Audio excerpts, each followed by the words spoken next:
you will remember that there were men, women, children who lived there, who loved this Lorraine landscape, who plowed its heavy, meager soil. There were men here who lived at peace, and the mortal remains of their ancestors are now mingled with those of dead soldiers. All are now protected by the ossuary where the soul of battlefield still quivers and where burns the eternal flame of devotion. Gérard Canini.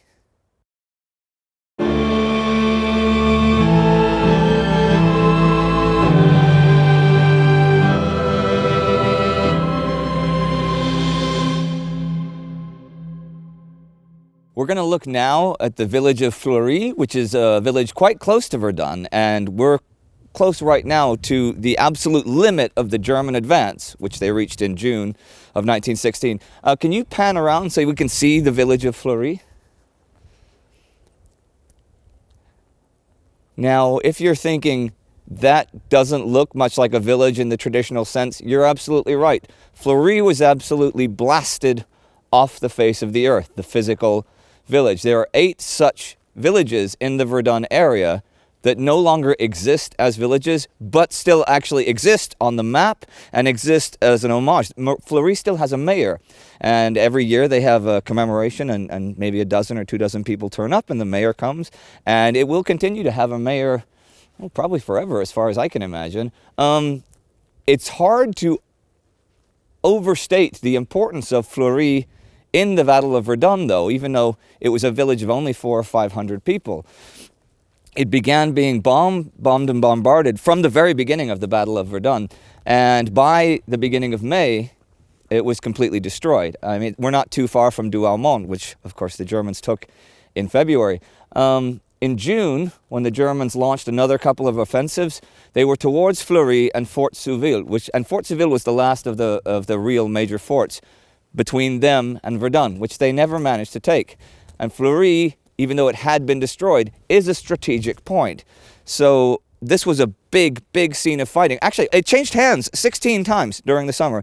But in June, when the Germans launched new offensives at the beginning of the month and towards the end of the month, they were very, very close to breaking through, actually, which we've talked about in our regular episodes. However, at the same time, Konrad von Hotzendorf, the Austro-Hungarian army chief of staff, had launched his own offensive into Italy, and as that was slowly failing, General Brusilov's offensive, the Russian offensive, was hitting Austria in the back door. So Konrad appealed to German Chief of Staff Erich von Falkenhayn for help, and von Falkenhayn took 3 divisions from Verdun and sent them over to help out the Austrians. And this could have actually been, may well have been, the difference between defeat and victory at the Battle of Verdun, because many of the people fighting at Fleury and Souville said their defenses were so thin, if the Germans had had a few dozen more men, that would have been it, let alone 3 more divisions.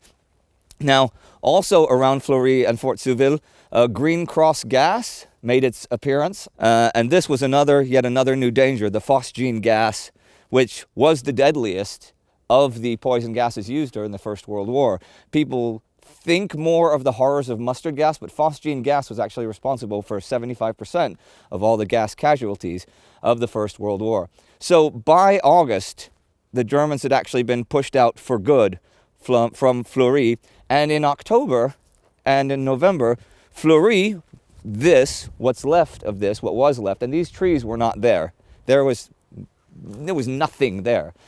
What's left of this became a jumping off spot for the French during their counteroffensives to retake Fort Douaumont and retake Fort Vaux. So incredibly strategic place throughout the year 1916, and nothing left today except commemorative plaques and a mayor. And we're going to take a walk around now, and I'm going to show you something that it's going to seem cool, but again, it's not cool because nothing about this place being blasted out of existence is cool, but it will be very interesting. So follow along with me. In the space of a few seconds, I see in the south corner the ruins of Fleury, still occupied by the French, gigantic clouds of black smoke and flamethrowers in action. I immediately see fanatic French groups, many screaming, wavering, and burning in place. They fire blindly around them, some of them running like living torches, and die. You can see who lived here And what they did, wine grower, this is his house. This is where the wine grower lived.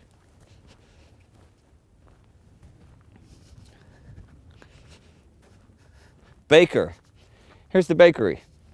Get bread here.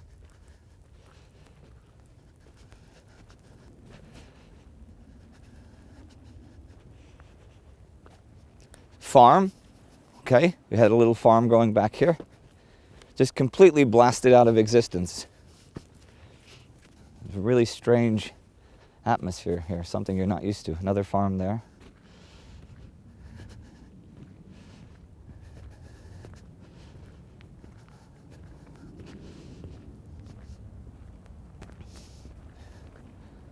It's another bakery. Another farm.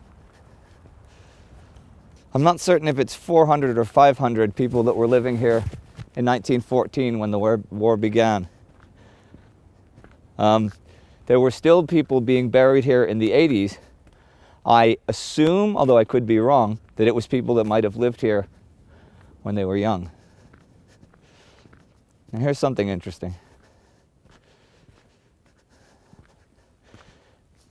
Can you get a shot of that?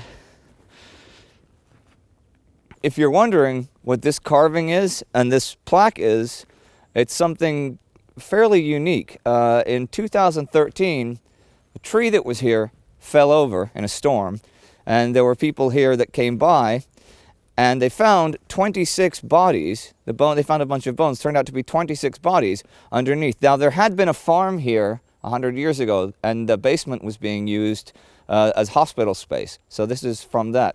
Now, what they've done is they've taken part of that tree and recarved it. But notice this is untreated wood. So eventually this is not going to exist. It's going to return to nature, just like those bodies, which were reburied in Douaumont. Now they've only identified 1, 2, 3, 4, 5. They only identified 7 of the bodies. So 19 of those bodies still remain unidentified. But this just goes to show, under any of these trees could be another 26 bodies, could be another 50 bodies, could be another 100 bodies. This is Fleury. This is what's left. That.